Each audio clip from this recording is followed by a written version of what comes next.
Toto Wolff, Lewis, le super-héros, a piloté en patron au Qatar. Le super-héros. Oh, il en fait pas des tonnes déjà, Toto Wolff. Oh là là. Ce fut une victoire de patron pour Lewis. Il a contrôlé le rythme depuis l'avant de la course et il a fait tout ce qu'il fallait. Comme je l'ai dit, le Lion a été réveillé à Interlagos et nous l'avons vu au Qatar. Je pense que lorsque l'adversité est là, ça l'emmène à un niveau où il est capable de mobiliser des pouvoirs de super-héros. C'est notre super-héros. Et oui, Hamilton bientôt chez les Avengers, hein. Pour Valtteri, la journée a été compliquée avec cette crevaison qui est sortie de nulle part. Il n'y avait aucun signe avant-coureur.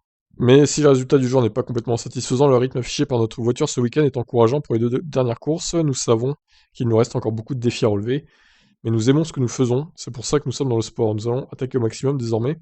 Il nous reste des points à rattraper et nous aimons chaque minute de cette lutte. Chauvelin, un résultat mi-figue mi-raisin. D'un côté, nous avons Lewis qui a démontré ce que lui et la voiture pouvaient accomplir ce week-end. Sa marge en qualif était impressionnante et même durant la course, il a fait ce qu'il fallait pour garder l'avance. De l'autre, nous avons Valtteri qui a connu une journée compliquée.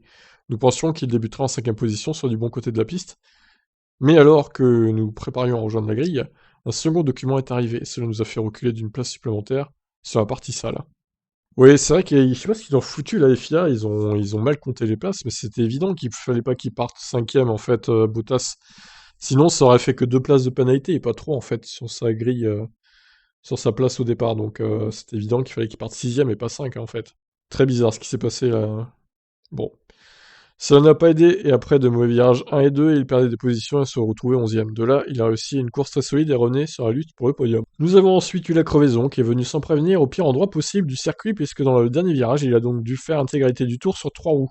Ah, quelle poisse. Nous avons ensuite pas pu remonter à nouveau, car la voiture était assez endommagée, et nous avons décidé de retirer la voiture.